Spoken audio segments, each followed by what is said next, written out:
حضرت آدم علیہ السلام سب سے پہلے انسان ہیں جن کو اللہ تعالیٰ نے دنیا میں بھیجا اور سب سے پہلے نبی ہیں۔ آپ ہی کی اولاد ساری دنیا میں پھیلی۔ آپ کا ذکر قرآن پاک میں 19 بار آیا۔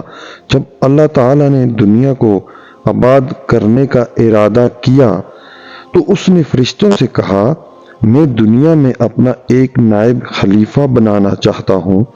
تو فرشتوں نے کہا کہ اے اللہ، تو دنیا میں ایسے شخص کو نائب بنانا چاہتا ہے جو خرابیاں کرے اور خون کرتا پھرے۔ ہم تیری تعریف کرنے کے ساتھ ساتھ تیری تسبیح اور پاکی بیان کرتے رہتے ہیں۔ اللہ تعالیٰ نے فرمایا، میں وہ باتیں جانتا ہوں جو تم نہیں جانتے ہو۔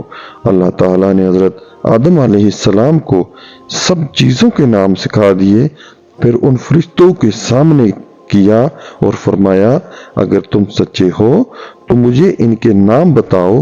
انہوں نے کہا کہ تو پاک ہے، جتنا علم تو نے ہم کو بخشا ہے اس کے سوا ہم کچھ نہیں معلوم۔ پھر اللہ تعالیٰ نے فرشتوں کو حکم دیا کہ تم آدم علیہ السلام کو سجدہ کرو، تو وہ سب سجدے میں گر پڑے مگر شیطان نے سجدہ نہیں کیا۔ اس کا ذکر پہلے بھی آیا ہے۔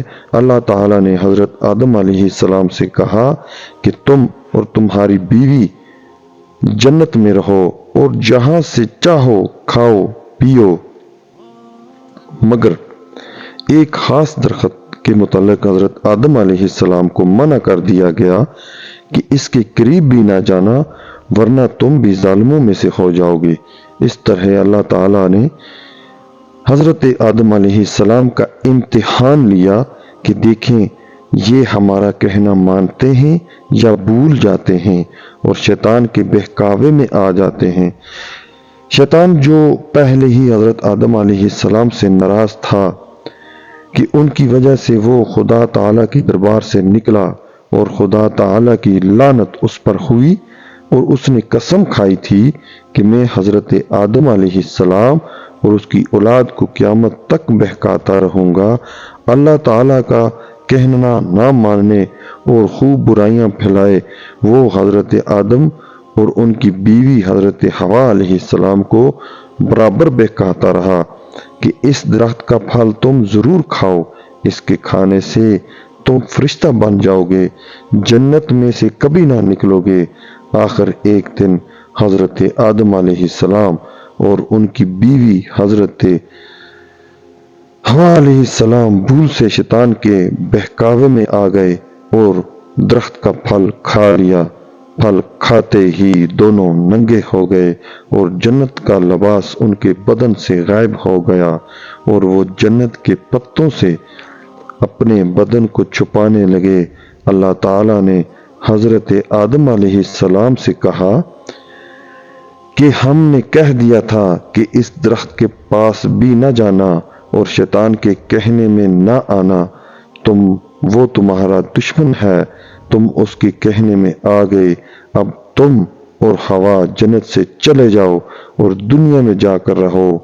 حضرت آدم علیہ السلام کو جنت سے نکلنے اور شیطان کے بہکاوے میں آنے کا بہت رنج ہوا اور بہت عرصہ تک اللہ تعالیٰ سے معافی مانگتے رہے اور روتے رہے، اور آخر اللہ تعالیٰ نے اے اللہ مجھے معاف کر دے۔ آخر اللہ میاں کو رحم آیا اور حضرت آدم علیہ السلام کو یہ دعا سکھائی کہ اے ہمارے رب، ہم نے اپنے اوپر ظلم کیا اور تو ہم پر رحم نہیں کرے گا تو ہم بہت بڑا نقصان اٹھانے والوں میں سے ہو جائیں گے۔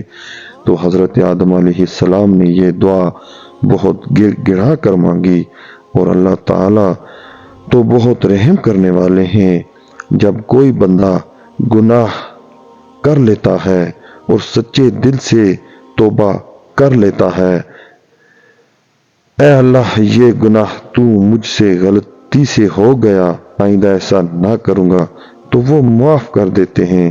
چنانچہ حضرت آدم علیہ السلام کو بھی اللہ تعالیٰ نے معاف کر دیا۔ اور پھر کہا کہ تم اور تمہاری اولاد دنیا میں رہو، اور یہ بات یاد رکھو کہ جب میری طرف سے کوئی نبی صلی اللہ علیہ وسلم میری ہدایت لے کر تمہارے پاس آئے تو تم اس کا کہنا ماننا۔ جو میرے بھیجے ہوئے نبیوں کا کہنا مانے گا اس کو پھر نہ کوئی خوف ہوگا اور نہ غم ہوگا، اور جو لوگ میرے نبیوں کی بات کو نہیں مانیں گے اور ہماری آیتوں کو جھٹلائیں گے وہ دوزخ میں جائیں گے اور ہمیشہ اسی میں رہیں گے۔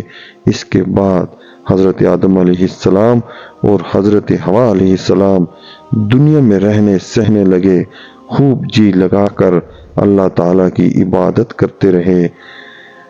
ان کی بہت اولاد ہوئی اور دنیا میں جگہ جگہ آباد ہوئی۔ حضرت آدم علیہ السلام اپنی اولاد کو یہی بات بتاتے رہے کہ تم کبھی شیطان کے بہکاوے میں نہ آنا، وہ ہمارا دشمن ہے اور ہم کو بری باتیں کرنے کے لیے بہکاتا رہتا ہے۔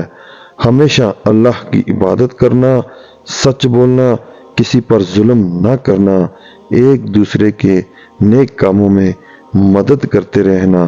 آخر کار حضرت آدم علیہ السلام 900 سال زندہ رہ کر وفات پا گئے۔